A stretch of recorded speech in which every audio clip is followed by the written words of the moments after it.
I was 12 going on 13 the first time I saw a dead human being. It happened in the summer of 1959, a long time ago. But only if you measure it in terms of years.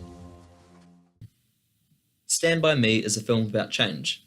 It was based on the 1982 novella, The Body, and like many of Stephen King's works, the story is set in Maine some 50-odd years ago and follows the journey of a ragtag group of children on the cusp of their teenagehood. Although the theme of friendship is present throughout the film, Stand By Me isn't a film about friendship per se. Instead, it subverts our expectations of what a childhood friendship looks like on screen and uses these preconceptions to show the viewer something more important, that in the real world, things don't last. People grow and change, relationships bloom and wither, and if we try too hard to hold on to the past, we'll be pulled into it ourselves. This is precisely what makes Stand By Me a fantastic coming-of-age film, but before I get ahead of myself, let's take a more general look at the story. The story itself revolves around four boys, Gordie, Chris, Teddy and Vern, on a quest to find the body of a kid who died on the rail tracks near their town.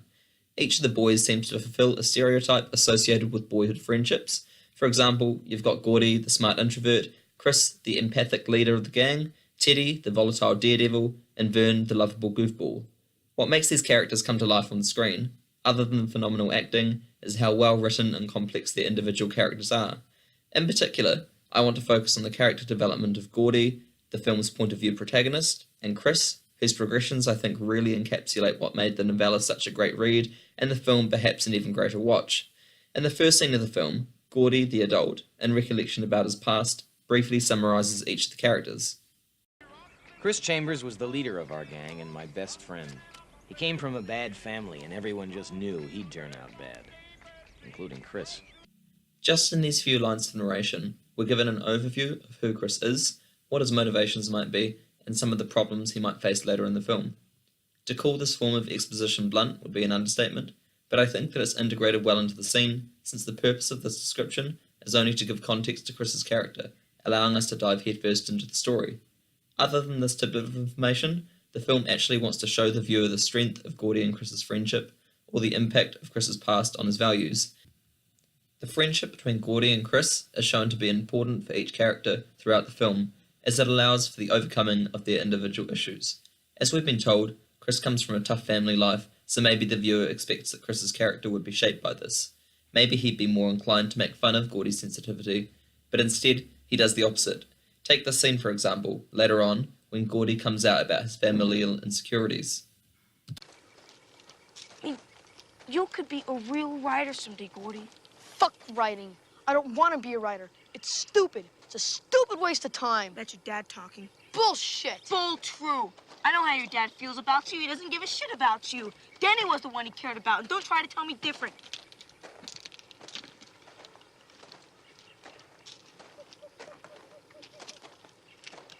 You're just a kid, Gordie. Denny, Gordie's now deceased brother, is Gordie's catalyst for his feelings of insecurity about his role as a son and on the expectations that his parents, in particular his father, places on Gordie to be successful. And like only a good friend could, Chris is the one who sees this burden placed on Gordie's shoulders, who sees that he has nobody to outlet these feelings towards, and puts Gordie's well-being above his own by letting him vent and providing sound advice. This doesn't mean that Chris is all fine and dandy. As we see later on during the milk money scene, Chris's problems arguably outweigh Gordie's tenfold, but as a leader and as a friend, Chris doesn't let it affect his friendship with Gordie. It really only is in the milk money scene that we see Chris open up about his insecurities. The scene is, I would argue, the best acted scene in the entire film, and has even more significance when you consider the history of River Phoenix, Chris's actor, who tragically died of a drug overdose a mere 7 years after the film's release, in part because of the burden of his acting career. The scene begins with Gordie waking up from a nightmare in which he's blamed for his brother's death. After opening up about it with Chris, Gordie offhandedly suggests that Chris will go to college with him. You can see through the acting alone what effect the suggestion has on Chris. His eyes turn away, he starts fiddling with the gun, he doesn't want to take the suggestion seriously. And why should he, if nobody else in his life has taken him seriously? It's the way that people think of my family in this town. It's the way they think of me. I'm just one of those low-life Chambers kids. That's not true. Oh, it is. No one even asked me if I took the milk money that time. I just got a 3-day vacation.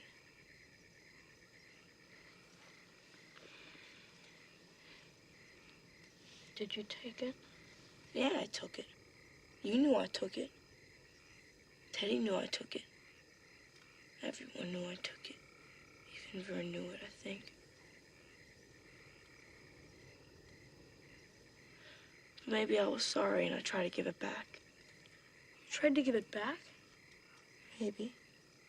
Just maybe. And maybe I took it to old lady Simon's and told her, and the money was all there. But I still got a 3-day vacation because it never showed up. And maybe the next week, old lady Simon's had this brand new suit on when she came to school. Yeah, it was brown and had dots on it. Yeah. So let's just say that I stole the milk money, but old lady Simon stole it back from me. This is an important part of Chris's character, that he tried to do the right thing and was punished for it. Much like Gordie suffers from the expectations of a privileged upbringing, Chris suffers from the expectations of a broken home life. Simply put, Chris is the victim of the inverse halo effect. Because of the criminal reputation of his family, he feels like he'll never get the chance to break free of his surroundings and to become the kind of person that he wants to be. It's because of this that Chris is so tough on Gordie when Gordie says that he wants to stay with his friends in shop class after they move to high school.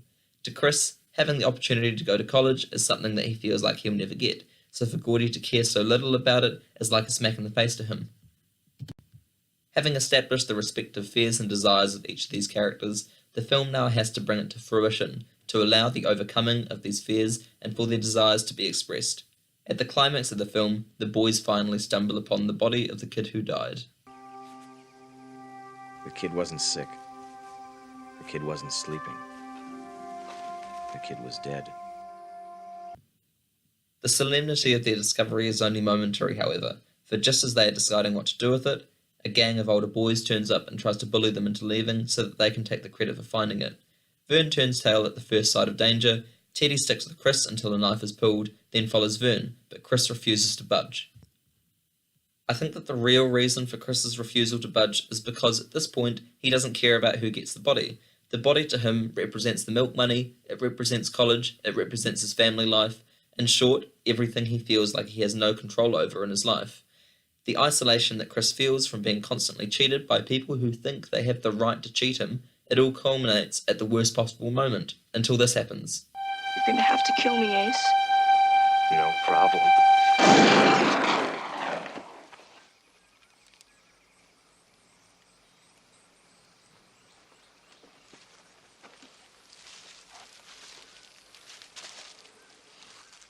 You're not taking him. Nobody's taking him. Gordie's sudden appearance is a pivotal moment in the story, and not just because Chris was 6 inches away from being skewered, but for what it means for both of the boys' character development. Throughout the film, Chris's character has taken something of a parental role to Gordie's character, since Gordie's parents, particularly his father, are too stuck in the past, with the death of his older brother to be there for him, making Gordie feel inferior and neglected. Gordie's struggle has been with the fact that he cannot make sense of his grief in response to Denny's death, and in a big way, this underlay his eagerness to go and see the body in the first place. Because of Chris's support, Gordie was able to gain the perspective to the neglect that he felt and realise that these feelings were the result of his father's issue and not his own. For Gordie, the decision to enter the conflict and stick up for Chris, potentially with his life, represents his readiness to take control of his life, which was the result of the realisation and overcoming of his grief. For Chris, Gordie's act is symbolic, as it shows that for once in his life, someone is taking it upon themselves to stick up for him and not the other way around. As we find out in the epilogue, Gordie's act of support was the catalyst for Chris to break free of his upbringing and become his own person. Through friendship, Chris too was able to overcome the burden of his past and seize control of his life.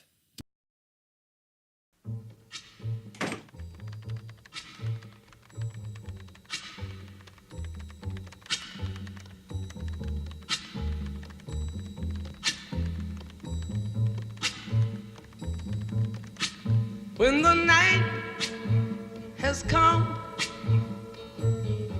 and the land is dark and the moon is the only light we'll see. No, I won't be afraid. Oh, I won't be afraid. Just as long as you stand by me. So darling,